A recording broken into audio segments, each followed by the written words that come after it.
హైదరాబాదు ఆగమాగం అస్తవ్యస్తం. ఒక్క రంగంలోనే కాదు, ఎక్కడెక్కడ ఆగమాగం అయింది, ఏడంగా అస్తవ్యస్తం అనేది మీకు చూపించేటువంటి ప్రయత్నం చేస్తాం.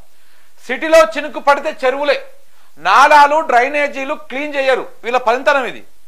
ఇవాళ వర్షాలు వస్తుంటే అకాల వర్షాలతోటి ఆగమైపోతా ఉంది. అకాల వర్షాలతోటి తెలంగాణ హైదరాబాదు మునిగిపోతా ఉన్నది. దానికి ఎవరేం చేస్తారని చెప్పేసి ఇప్పటికీ ఇంకా జోకుతున్నటువంటి బ్యాచ్ అంతా కూడా ఇంకా కామెంట్ సెక్షన్లకు వచ్చి మాట్లాడుతూ ఉన్నాయి.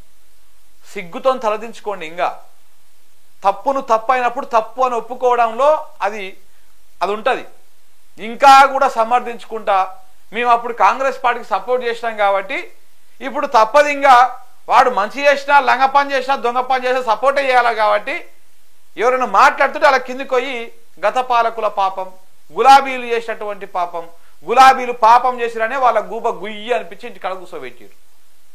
ఇక మళ్ళీ మీరు వచ్చేదో పీకి పడుస్తారు అనుకుంటే మళ్ళీ మీరు గులాబీల బాలింపులను ఎందుకు గుర్తు చేసుకుంటున్నారు? ఒక్కొక్క పార్టీని ఓడగొట్టి ఒక పార్టీని గెలిపించినారు అంటే ఈ పార్టీ ప్రభుత్వంలోనో ఎక్కడనో ఒక దగ్గర వాళ్ళ మీద అసంతృప్తి ఉన్నది కాబట్టి వాళ్ళని ప్రజలు ఓడగొట్టిరు, ఇంకొక పార్టీకి అవకాశం ఇచ్చారు.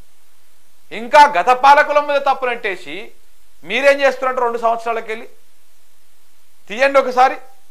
ఎన్నిసార్లు మున్సిపల్ శాఖ మీద రివ్యూ చేసిరో సార్ వారు, ఎన్నిసార్లు హైదరాబాద్ వరదల మీద రివ్యూ చేసిరో.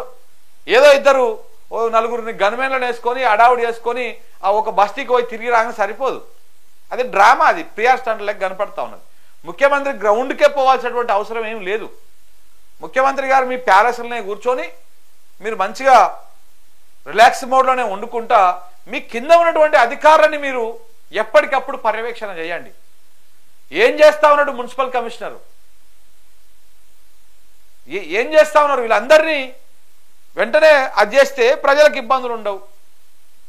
ఏడ నాలా ఉందో తెలియదు, ఏడ గుంత ఉందో తెలియదు, ఏడ మ్యాన్ హోల్ తెరిచి ఉందో తెలియదు, మూసి ఉందో తెలియదు.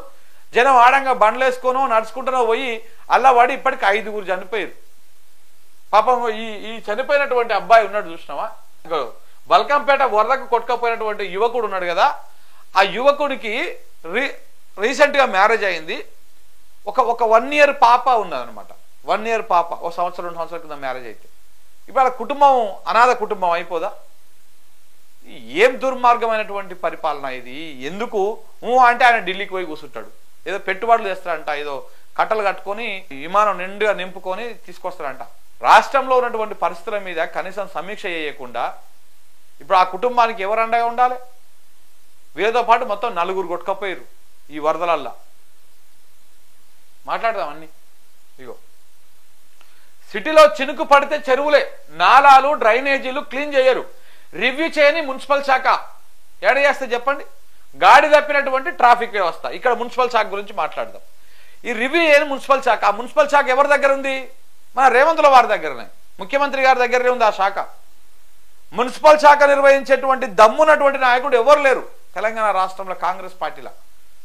ఎమ్మెల్యేలుగా గెలిచినటువంటి వాళ్ళు కానీ ఎమ్మెల్సీలు కానీ ఎవరు లేరు.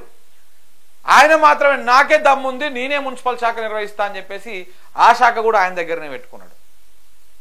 కానీ దాని మీద రివ్యూ లేదు, దాని మీద ఏ వ్యవహారము లేదు. ఎందుకు పెట్టుకున్నాడు తెలుసా మున్సిపల్ శాఖ దగ్గర? ఎందుకంటే ఈ హైదరాబాద్ జిహెచ్ఎంసీ మున్సిపల్ ఇవంతా వ్యవహారంలో కొంత దండిగా వస్తాయి పైసలు. ఈ పైసలు వచ్చేటివన్నీ ముఖ్యమంత్రి గారి దగ్గరనే ఉంటుంది. బాగా వస్తాయన్నమాట కలెక్షన్లు. ఏ గల్లపెట్లకు పోవాల్సిన పైసలు ఆ గల్లపెట్లకు పోతా ఉంటాయి. ఇది ఓపెన్ సీక్రెట్ అని నేను ఓపెన్గానే చెప్తా ఉన్నా. కరప్షన్ జరుగుతలేదా? మున్సిపల్ శాఖ ఒక మంత్రికి ఇచ్చి మరి మీకు అంత టైం లేనప్పుడు మొత్తం రాష్ట్రం అంతా మీరు చూసుకోవాలన్నా, ఇప్పుడు దేశ కాంగ్రెస్ పార్టీని మీరే బతికియాలన్నా, దానికి జీవం మీరే పోయాలన్నా, సంచుల రూపంలో మూటల రూపంలో. కాబట్టి మీకు సమయం లేదు మున్సిపల్ శాఖని సమీక్షించడానికి. వేరే వాళ్ళకి అప్పచెప్పండి, ఇన్ఛార్జి కన్నా ఊరికన్నా అప్పచెప్పండి. ఇవాళ రోడ్ల మీద కనీసం ఇప్పుడు మీరు వర్షం అంతా వచ్చింది కదా, ఒక 2 రోజుల పాటు చూడండి, రోడ్ల మీద ఎక్కడి దుమ్ము అక్కడనే ఉంటుంది.